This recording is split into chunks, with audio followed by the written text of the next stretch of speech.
शिव पुराण की रुद्र संहिता के सती खंड में आगे है कामदेव के नामों का निर्देश, उसका रति के साथ विवाह तथा कुमारी संध्या का चरित्र। ब्रह्मा जी कहते हैं, मुने, तदंतर मेरे अभिप्राय को जानने वाले मरीचि आदि मेरे पुत्र सभी मुनियों ने उस पुरुष का उचित नाम रखा। दक्ष आदि प्रजापतियों ने उसका मुंह देखते ही परोक्ष के भी सारे वृत्तांत जानकर उसे रहने के लिए स्थान और पत्नी प्रदान की। मेरे पुत्र मरीचि आदि द्विजों ने उस पुरुष के नाम निश्चित करके उससे यह युक्ति युक्त बात कही। ऋषि बोले, तुम जन्म लेते ही हमारे मन को भी मथने लगे हो, इसलिए लोक में मनमथ नाम से विख्यात होोगे। मनोभव तीनों लोकों में तुम इच्छा अनुसार रूप धारण करने वाले हो। तुम्हारे समान सुंदर दूसरा कोई नहीं, अतः काम रूप होने के कारण तुम काम नाम से भी विख्यात होोगे। लोगों को मदमत बनाने देने के कारण तुम्हारा एक नाम मदन होगा। तुम बड़े दर्प से उत्पन्न हुए हो, इसलिए दर्पक कहलाओगे, और सदर्प होने के कारण ही जगत में कंदर्प नाम से भी तुम्हारी ख्याति होगी। समस्त देवताओं का सम्मिलित बल पराक्रम भी तुम्हारे समान नहीं होगा, अतः सभी स्थानों पर तुम्हारा अधिकार होगा और तुम सर्वव्यापी होगे। जो आदि प्रजापति हैं वे ही ये पुरुषों में श्रेष्ठ दक्ष तुम्हारी इच्छा के अनुरूप पत्नी स्वयं देंगे। वह तुम्हारी कामिनी, तुमसे अनुराग रखने वाली होगी।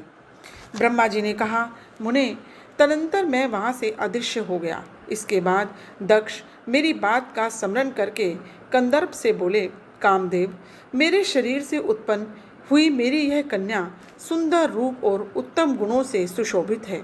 इसे तुम अपनी पत्नी बनाने के लिए ग्रहण करो।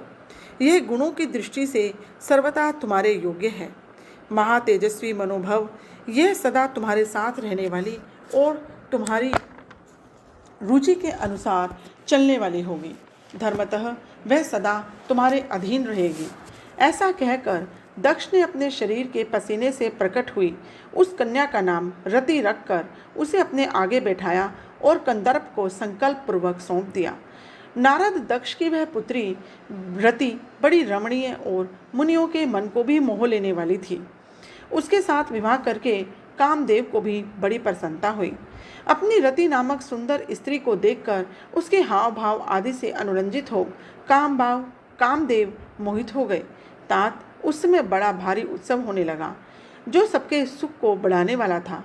प्रजापति दक्ष इस बात को सोचकर बड़े प्रसन्न थे कि मेरी पुत्री इस विवाह से सुखी है। कामदेव को भी बड़ा सुख मिला, उसके सारे दुख दूर हो गए। दक्ष कन्या रति भी कामदेव को पाकर बहुत प्रसन्न हुई। जैसे संध्या काल में मनोहारिणी विदुन्न माला के साथ मेघ शोभा पाता है, उसी प्रकार रति के साथ प्रिय वचन बोलने वाला कामदेव बड़ी ही शोभा पा रहा था। इस प्रकार रति के प्रति बाहरी मोह से युक्त रतिपति कामदेव ने उसे उसी तरह अपने हृदय के सिंहासन पर बिठाया जैसे योगी पुरुष योग विद्या को हृदय में धारण करता है।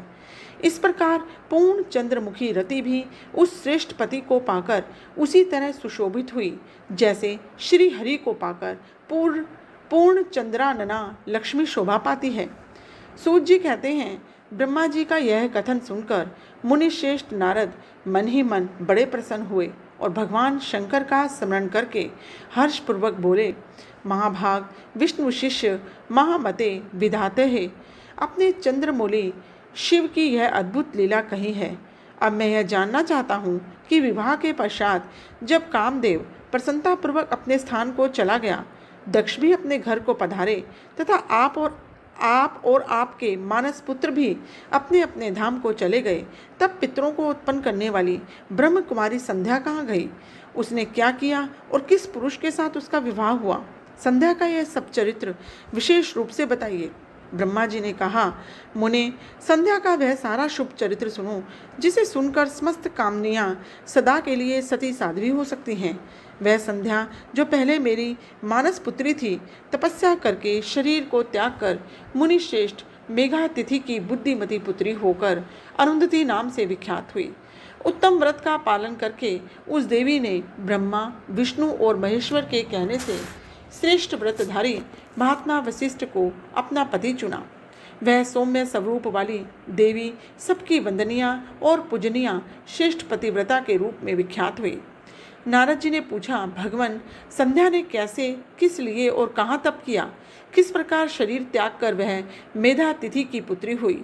ब्रह्मा, विष्णु और शिव, इन तीनों देवताओं के बताए हुए श्रेष्ठ व्रतधारी महात्मा वशिष्ठ को उसने किस तरह अपना पति बनाया?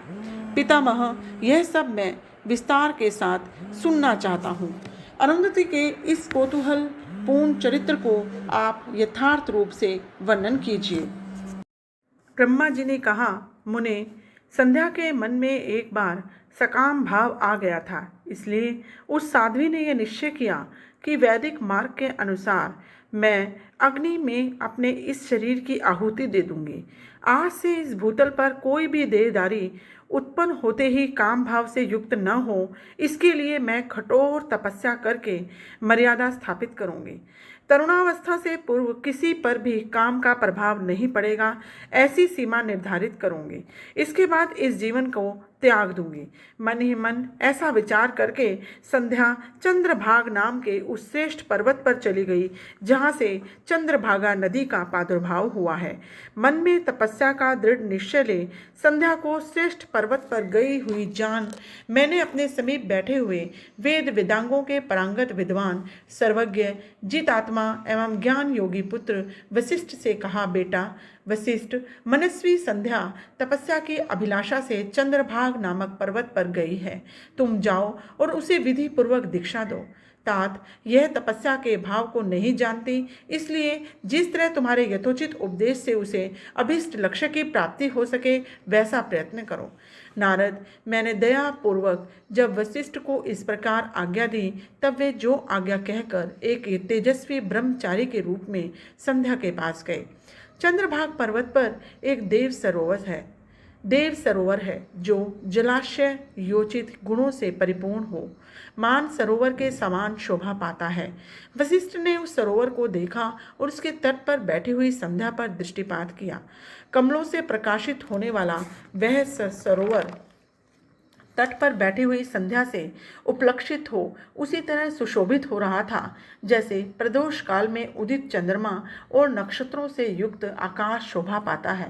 सुंदर भाव वाली संध्या को वहां बैठी हुई देखकर मुनि ने कौतूहल पूर्वक उस बृहल्लोहित नाम वाले सरोवर को अच्छी तरह से देखा।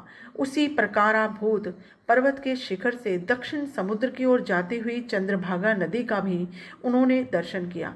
जैसे गंगा हिमालय से निकलकर समुद्र की ओर जाती है, उसी प्रकार चंद्रभाग के पश्चिम शिखर का भेदन करके वह नदी समुद्र की ओर जा रही थी।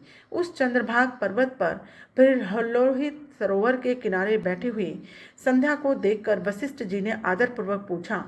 वशिष्ठ जी बोले, भद्रे, तुम इस निर्जन पर्वत पर किस लिए आई हो? किसकी पुत्री हो? तुमने यहाँ क्या करने का विचार किया है?